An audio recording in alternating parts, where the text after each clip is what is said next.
Bitches. Good. With or without Sorry. a bucket hat? YouTube, tell me, with or without?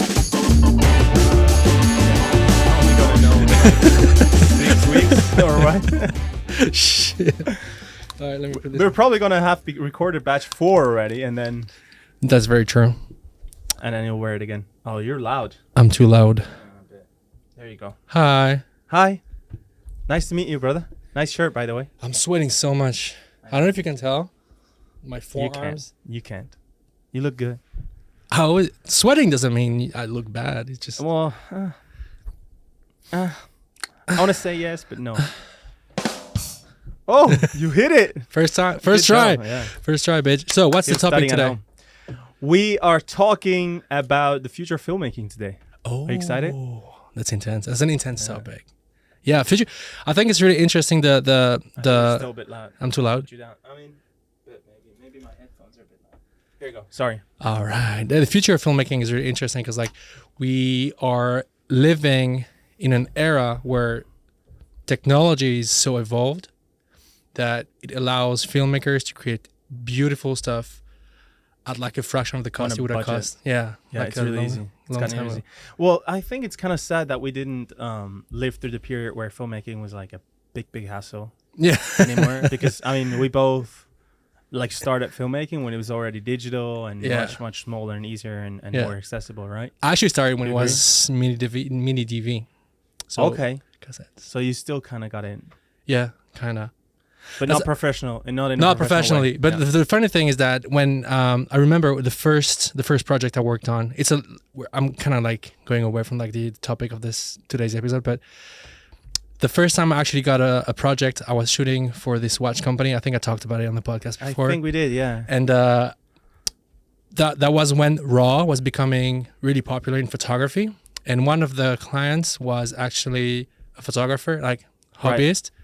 And he was like, "Oh, can you shoot RAW?" And I was like, "No, we can never shoot RAW film because it's like 25 frames per second. Imagine the data." And now, Did you really say that? yeah, I said that. I That's remember dope. like it was yesterday. And like, with looking back at this now that we shoot like 6K RAW, like 50 Right. frames per second. How long ago was this? That was 15 years. 07.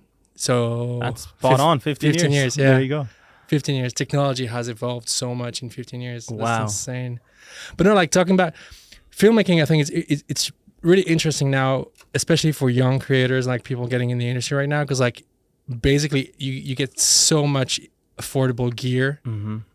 lights, cameras, lenses. Well, that and then also the education is just out there with the internet and Yeah. everybody just giving their tips out on like blogs and YouTube videos. It's or podcasts. A podcast. Our podcast. Yeah, I heard that Every- podcast. Clap That Slate. Good podcast. Really? Yeah. Gotta check it out. Let me write that down. Clap that. No, but slate, everybody. looking back 15 years ago, because like I have this, like I can compare like these two Right. period of times. I remember 15 years ago, if I had issues with something when I was editing, I had to like go on forums. I had to go buy like magazines or books about editing. They were like probably like already 2 years old. Yeah. And now we just go on YouTube and Google something like From how everywhere. how to fix like whatever. And like, It's a search engine now. it is YouTube. And Is, it's actually being used not just for like education, but also like stuff DIY. It's Yeah. actually used as a search engine. Yeah. And I read that like half a year ago or something, and I was like, "What? No, that's not a search engine." Yeah. And I thought about it for like a minute, and I was like, "Yeah, it is. no, that's It true. really is." That's crazy. And I think it's like a beautiful, like, for young creators, or even not young creators, but like people that are actually doing stuff for like have been doing this stuff a little bit. Now you can do basically whatever, like what the big studios are doing. You can essentially scale it down a little bit and do the you can exact scale same everything thing. down. Yeah. It's just not gonna look as nice or not as professional, not as Yeah. what our eyes have become used to. Yeah, But you can do it. yeah. And Did you see, just briefly? Did you see you know Shot Deck, right? yeah. Did you see the contest they had? Oh shit! The- that was beautiful. Like some people are I insane. know. So for everybody not knowing, this is Shot Deck is like an online platform. This is not sponsored. I wish. This is not sponsored. Spot Deck. Shot Deck. Sponsor us. Nike So sponsor this us. is a platform where you can search for stills out of films.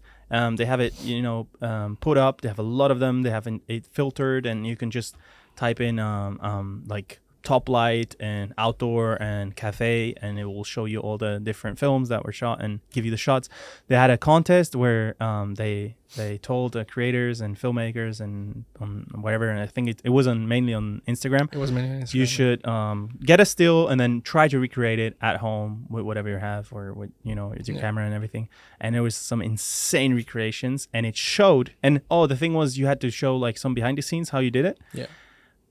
And you couldn't use VFX, and it was crazy. Yeah. So many good submissions, so many things that really like looked the same. Yeah, it looked the same. It's insane. Like, and they shot it on like small cameras, small lights, house lights. Exactly. Because I think now the as we said, the gap between like the big productions and the small productions is like getting now like smaller. Obviously, bigger productions most of the time will have access to better gear and like better people to actually use the gear, which is like the biggest difference. But now with like a few thousand, even a few hundreds, you can probably get like a decent light, a decent camera, a decent lens, and do like something that actually looks really good. As opposed to, again, like 15 years ago, you could immediately see if like a production was like low cost. It showed like a lot. And now basically only the professionals do see the difference. Yeah. It's going in that direction. Yeah, because you can see the lens, like the chromatic aberration of the exactly. lens. But no one sees it. Like all the regular people don't see it. If you're not a filmmaker, then you don't see the difference between, some flares that are put in or flares that are coming from a lens. Yeah. You might be like, something's different, but you could never like pinpoint it. Yeah. And what I find really interesting with this, because like, if you want to go back on like the how filmmaking is evolving, I think, I don't know, maybe that's because I'm watching movies that are actually like going in that directions, but I kind of feel like the age of like overly done CGI is kind of like behind us a little bit. I don't know if you agree with this, but I feel like more and more movies nowadays, maybe because I'm not watching like the big Marvel and stuff, because obviously these are, but more and more are like relying more on like actually practical effects and like stuff shot in camera as opposed to like going full CGI. And like that, like I include in this, for instance, like the technology they use in The Mandalorian, for instance, with the LED lights. And I think they use the exact same technology for the Batman, the last movie that came out. They did. Like I think the sunset scene, exactly, shot that like, big shot, and also the car chase is shot like this a lot. And I think it adds like a layer and an element of authenticity to some extent, because you still use a lot of actual props and actual stuff.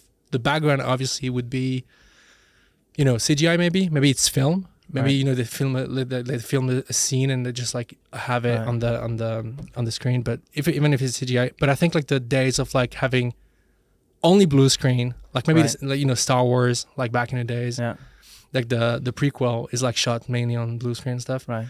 And I think it shows a lot now in the final product. For instance, Mandalorian, like the armor. I don't know if you saw did you see the show? I see some shots, but I didn't see the whole show. Okay, so basically the main character has like this really shiny armor. Right.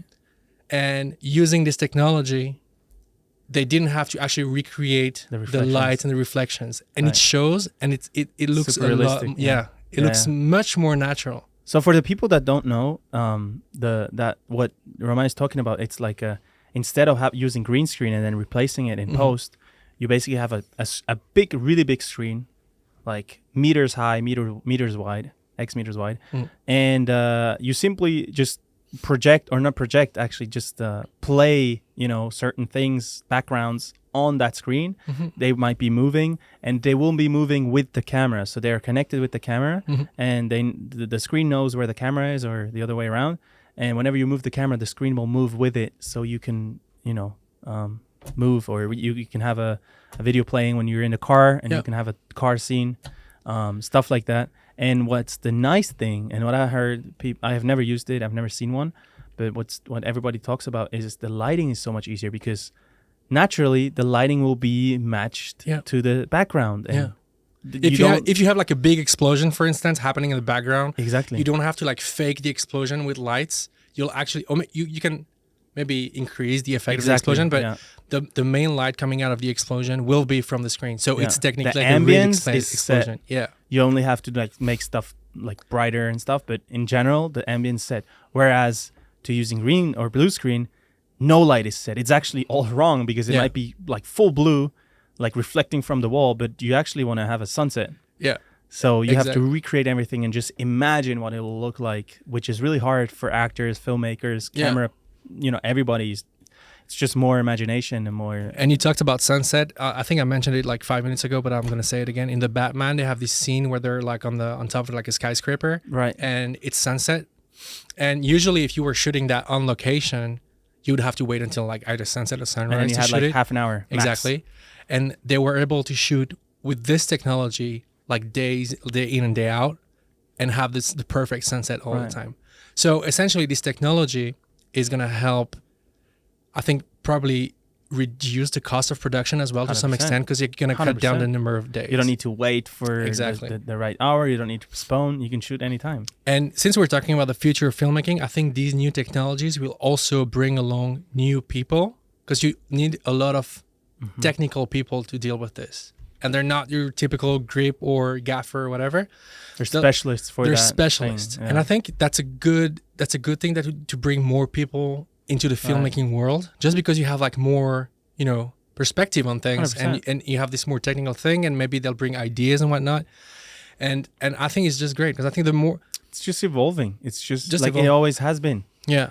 Like 15 years ago, it was like, whatever. I don't know what came, like green screen. I don't know when it came up, maybe not 15 years ago, but I don't know when it started to use that was something completely new, and everybody's like, wow, now we can go to a studio, and now it's even easier because, and it will evolve even more. I mean, have you heard of virtual, like this is also called virtual production, but have you heard of like, what is it called? That program where you can basically 3D light everything and like really real, is it cinema?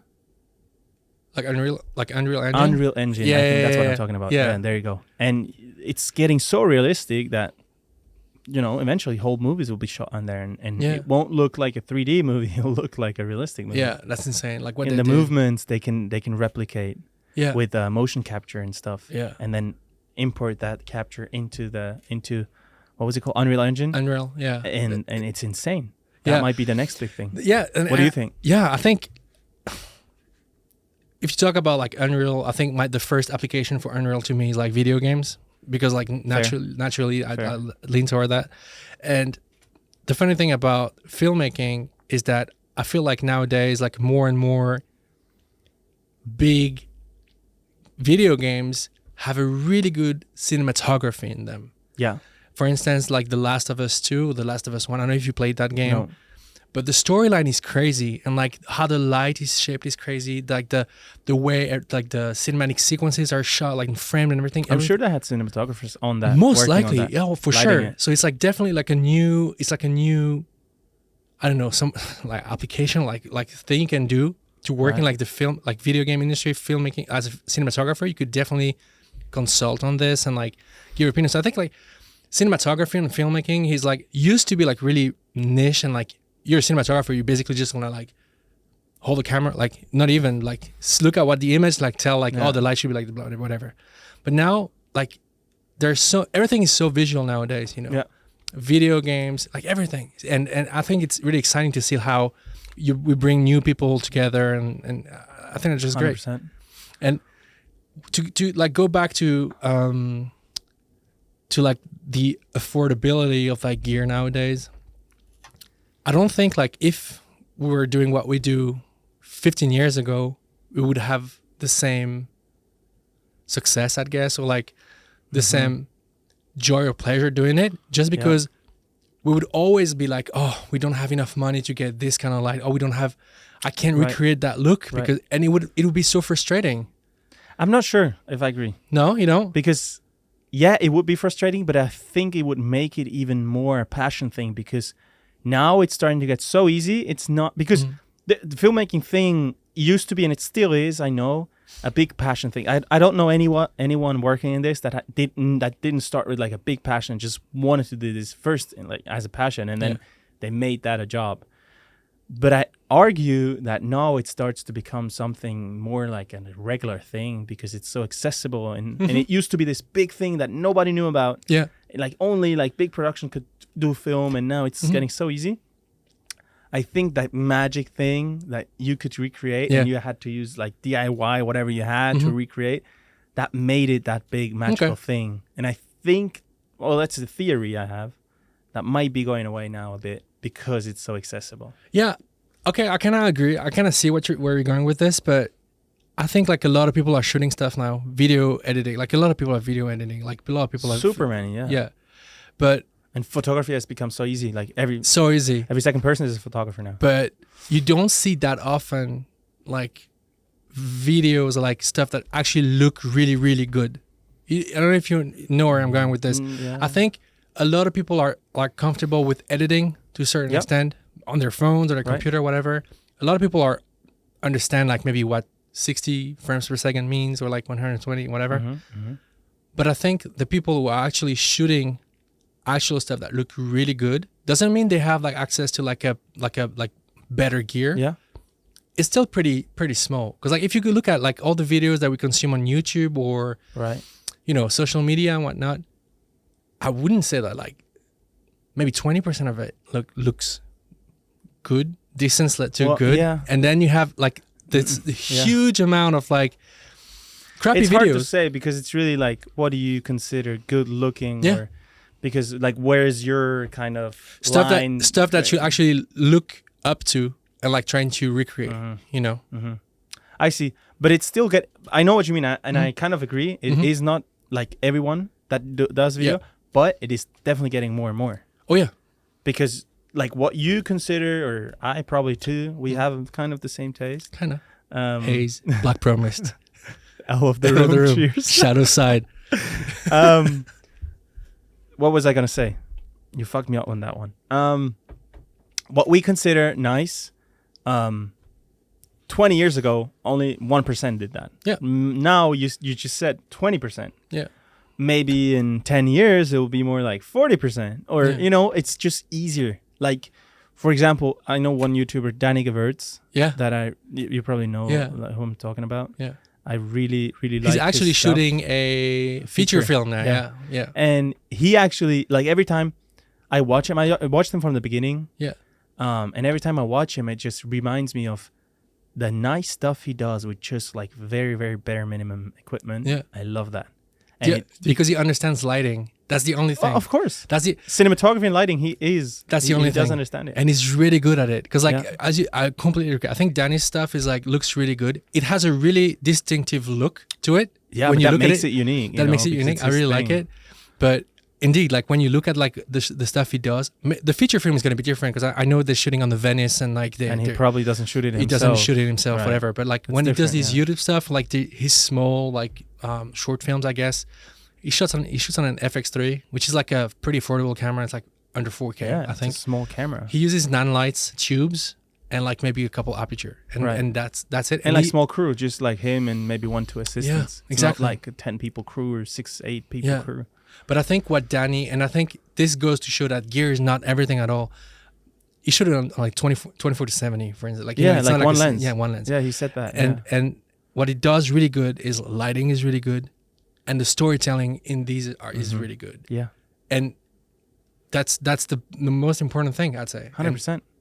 And that's what I mean. A lot, there's going to be more and more of people like that realize, look, I don't need all that stuff, because I still catch myself like trying to like step up and honestly, if I look at myself, I have everything I need. Like I don't need more equipment. Of course, if you want to do bigger stuff, then you do, but do you really want to do bigger stuff? Is that really where you want to go? That's the question. That's the question. Because with the stuff you have now and the ability you have now, you will be able to do bigger stuff in the future. Oh, you know what I mean? Or if you don't want to, if you just upgrade the stuff you have now, in the future you'll be doing like big stuff, even bigger now. Of course. Than now. And that goes to show that's one of the point, I think, how filmmaking is going to evolve. I think everything is going to be easier to achieve to some extent. Yeah. And more accessible. Yeah. You can already see like cameras on phones are really good. Yeah.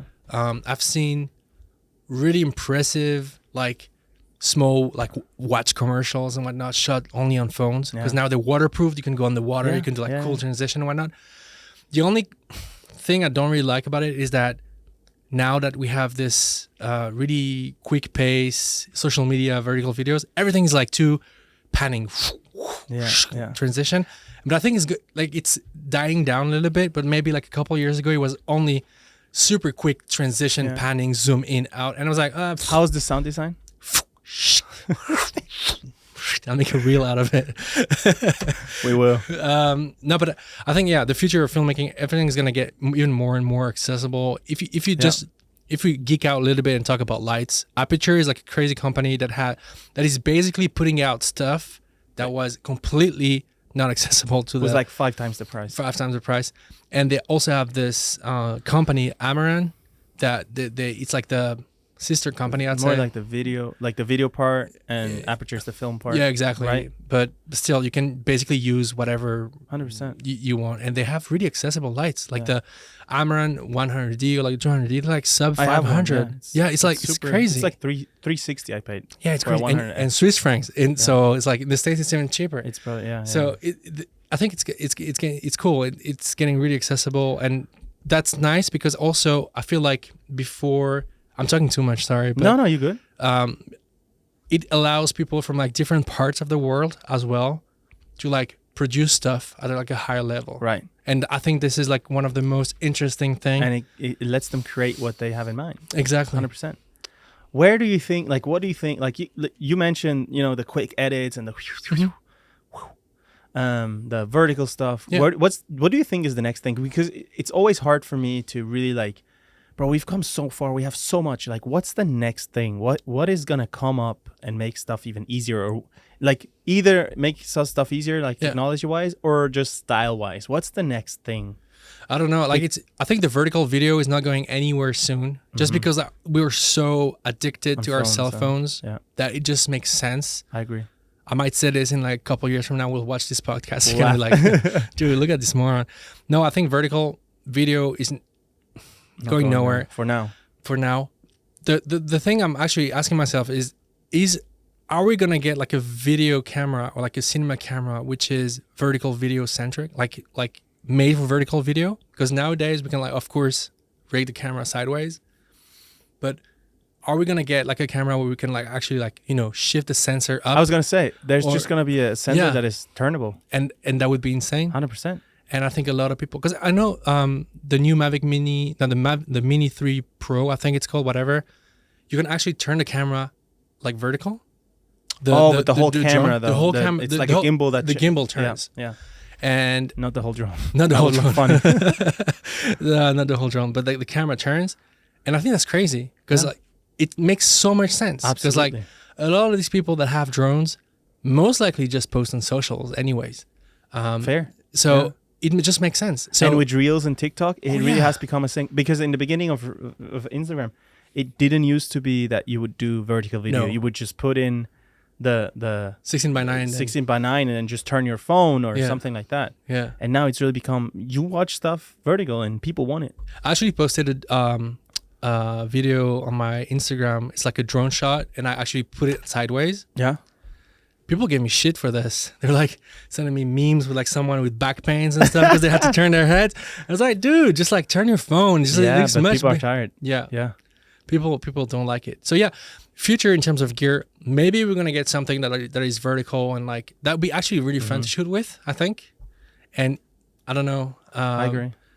I still think that the widescreen is gonna stay widescreen for like not forever, but most likely it's going to stay the same for like all the movies and whatnot. Yeah.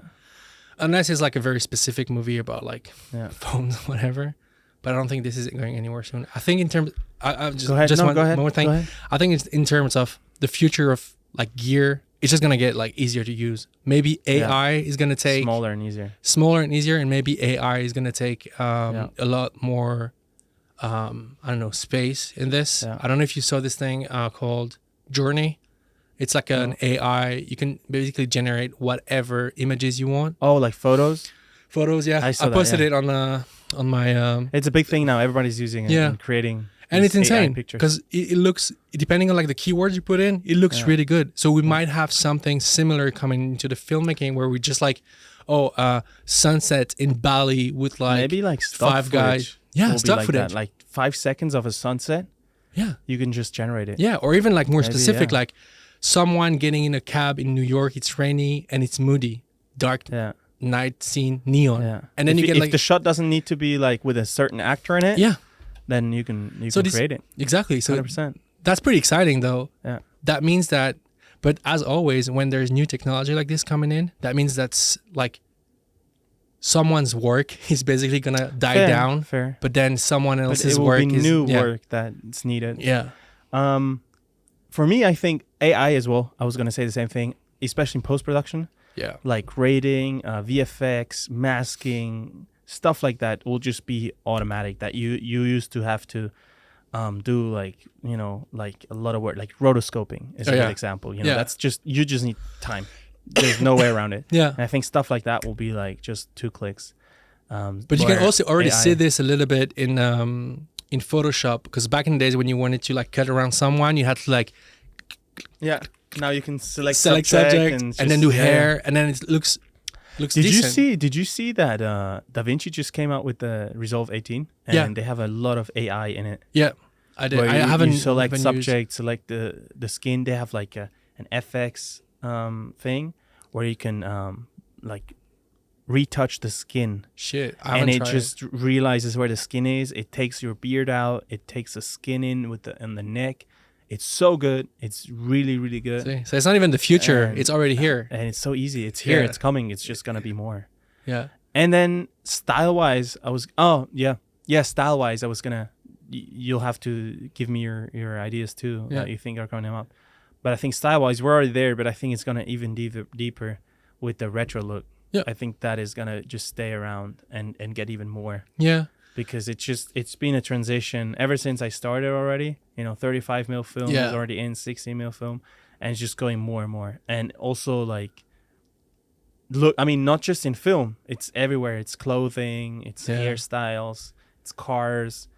80s, 70s are so in right now. I think it's gonna go back, and I think a lot of people now, because like technology has come so far, like you can get like a really perfect image, like pretty much however you want it.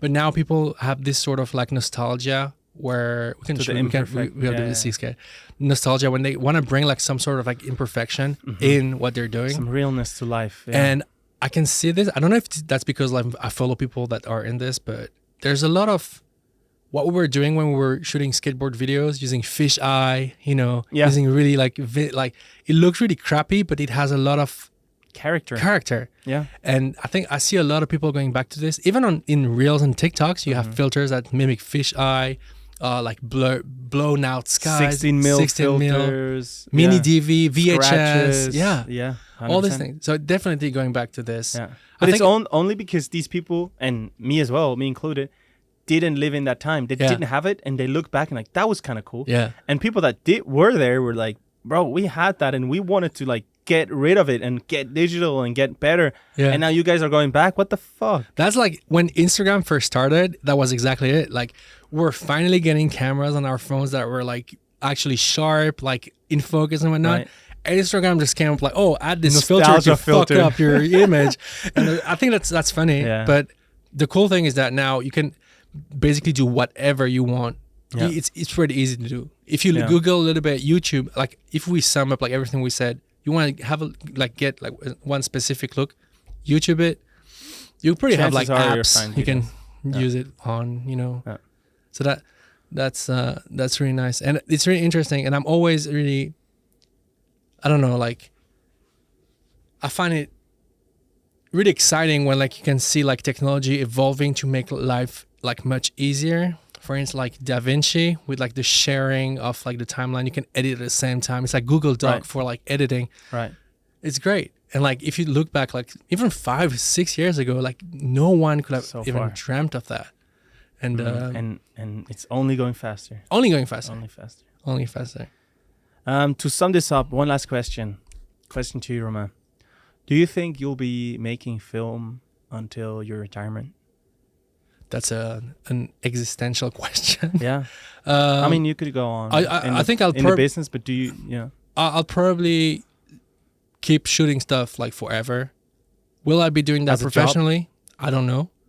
What do you think? I think like as you get older, you'll probably either specify a lot more, or bring your expertise and whatnot, or just produce. I think producing is like it's like kind of like the way out. Not the way out, not the way out. But I think, you know, if you're like starting to get tired, like also physically, I think it's gonna be the topic of like another episode. But filmmaking kind of like takes a toll on your body, and also you need a lot of experience for it. Yeah, you know, exactly. You need to understand what's happening, and you can and you can actually start make money when you start producing instead of shooting shit. Yeah. But no, and you, what do you think? I want to say yes, and I really hope yes, but there's a big chance I think no. I think it will shift. I think I will be in this if everything goes well. I'll be in this business. How do you say, like? What? Yeah, in this business, yeah. Industry. There you go. That's what I was looking for. Industry, but I don't. I mean, it's like 40 years. I'm 25 now. Yeah. It's 40 years until my retirement, more or less. You can retire early if you make mad money. Or if you're still making film, you can go until 80. You know, if it goes well. Yeah. Hopefully.